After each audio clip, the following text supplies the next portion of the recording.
Hi, And John. hi, Emily. How's it going? It's good. How are you? Good, good. So yeah, let's talk about the film here, and it's a very interesting film. It's like a satire. Uh, what was your thought process before coming up with this and joining the project? Um, my thought process was, wow, I can't believe somebody has cast me in a studio film. I'm so excited. And that was kind of the blaring Hmm. thought probably for the first half of the process. And did they let you know you're going to be starring opposite Justice like before? They And did, they did. yeah, I did a chemistry reading with him. and what was that like? Well, obviously. I think we had good chemistry. Yeah, it always helps when you like somebody as a person, and as we worked together, that, we got along quite well. So it was always easy. Hmm. And with this project, what was your like feelings like with the subject matter and just Yeah, dealing with everything that this movie has to offer? I thought it was so funny and so. I just reread the script the other day to kind of do a refresher, and it's so subtle and clever how Kobe kind of deals with these really controversial ideas. So I was really excited to dig into kind of embodying the nuances um, of these dynamics that he was writing about. Um, yeah. Oh yeah, especially yeah, because the movie's about the this magical society, these the black characters trying to help out the Mhm. white characters, Mhm. and then we have the the company that's like right in the middle, and so Mhm. that's kind of like a different thing from like a modern company, and then these the society that feels like it's like old school, more like Harry Potter. Mhm. If you get my meaning, yeah. so Mhm. so what was that like? Just experiencing both sides in this world. Well, it was interesting because my character pretty much only lives in the corporate world. Like I feel like there's two worlds in this movie. There's Aaron's day job at Meatbox, and then there's the Magical Society.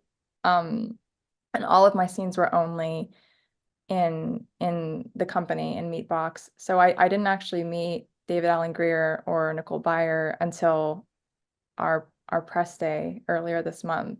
So I was Wow. I was pretty much only in one world. Oh yeah. And then what was that like, getting to meet them finally? Because yeah, like usually with the sets, like sometimes you just work for certain actors for this scene, but then you're like, oh man, they're in this movie too. Yeah, yeah. It was so cool. Uh they were so everybody working on this film has been so kind and considerate. Um and I think I'd like said when I met David Allen Greer that it was my first film, and I don't know, I think people are sensitive to that, and they're very welcoming. Uh so I could get over my intimidation pretty quickly. Oh wow. So okay, so this is your first film. Like you've done other film projects before, right? But is this like I your first feature? This is my first feature. I have like maybe zero point 0.5 seconds in another feature, but this is the first time that I've like been in a feature and said words. And that must have been like an awesome feeling. Just like let's say, yeah, you have a whole script, your character, very important character in the movie. And so Hmm. it's like a leap. And so I was like, how do you Yeah, feel after now? what was Like he yeah. thinking? Asking me. Yeah. Yeah, it's very lucky for an actor's first job to be a decent sized role in a feature film where you actually like the content. Oh yeah. and it deals with magical stuff too. And I don't know if for Mhm. you personally, if you ever thought about like, if I had magical powers, what would it be? Oh, um, flight, I think. Was it light? Flight. Oh, flight. Yeah, I was like light, but flight. Yeah, Just light. and Just yeah, glow. yeah. I don't know if it might be. I won't say it because it might be a spoiler in the movie, but it's almost kind of similar, but not. Just in Uh-huh. terms of Uh-huh. yeah, if you know what I'm talking about that scene. I do. And so with flight, what is it about flight that just makes you like, oh, this is so cool, just being up in Mm. the sky? Um, well, I'm a loner, so I like the idea of nobody being able to talk to me. Um, I'm kind of, but I Except for like, this interview. except for this interview. This is Yeah. the best thing I'm doing all day. Uh, Yes. I like the idea of um, I, having the perspective from being way high up. That seems really cool, and it seems like an exhilarating sensation too. I've never skydived or anything crazy like that, but Oh. it seems I like roller coasters, so I imagine flying would be like being on a roller coaster. So okay, so you mentioned you're scared of like heights, something like that, and then No, no, no, no, I'm no. not. Okay, okay. So you haven't done skydiving, so you would Nope. want to do skydiving in the future. Um, Absolutely not. I don't think so. That sounds really, unless I know that I'm magical and that there's nothing keeping me from splatting on the ground. I don't know if I could skydive without having a Mhm. panic attack. Okay, so no skydiving, but there is a scene in the movie Hmm. that deals with heights for your Hmm. character. That's I don't true. know if on the set it was like that or is the set was like different. And as I'm watching it, it's the Yeah, looks like the yeah. real deal. Green screen. Okay, Love the green screen. Yeah.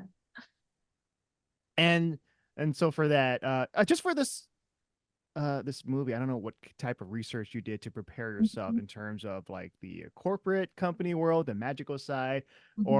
or just you having to deal with maybe asshole coworkers. Mhm. Um, I pulled a lot just from my personal life. Um, yeah, there wasn't too much the character was not very far away from myself and from my own experiences. So I did a lot less research for this role than maybe other characters I've had to play that are farther from myself. Mhm. And there is I want to talk about the ending, but in a way that's not as spoilerish. And Hmm. How are you it's gonna do that? yeah, I have no idea. But it deals with your character. It deals with a I can't. Yeah, yeah, yeah. It's It's yeah. hard not to spoil it, But right? it's something. Yeah, it's like whoa, what happened yeah, here? And I guess maybe it could be leading into a sequel, maybe, or who knows. yeah. So That'd be great. But yeah. it does kind of change the way you um it makes me want to watch the movie again, I guess. Oh It yeah, kind of, yeah, no, it definitely makes me want to watch it because I was like, whoa, what just happened? yeah, And different. the ending, you find out you're in another society. Mhm. And Yeah. so yeah, yeah. What was your when you're reading the script, like, oh, what's this? And then you're rereading it. Yeah. What have you learned? That I think that informed the character, because to know that she's doing a job by keeping Jason's character happy, um, that just kind of answered some questions about, how she behaves. There's kind of this like romantic triangle between Jason and Aaron and Lizzie. And so um it just kind of clarified her motives and how she chooses to react to certain situations. And when she does choose to rebel against her job, those scenes really stood out to me. Um when she's making the choice to go against her magical role.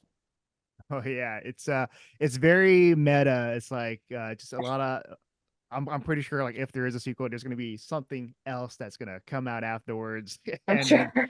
yeah.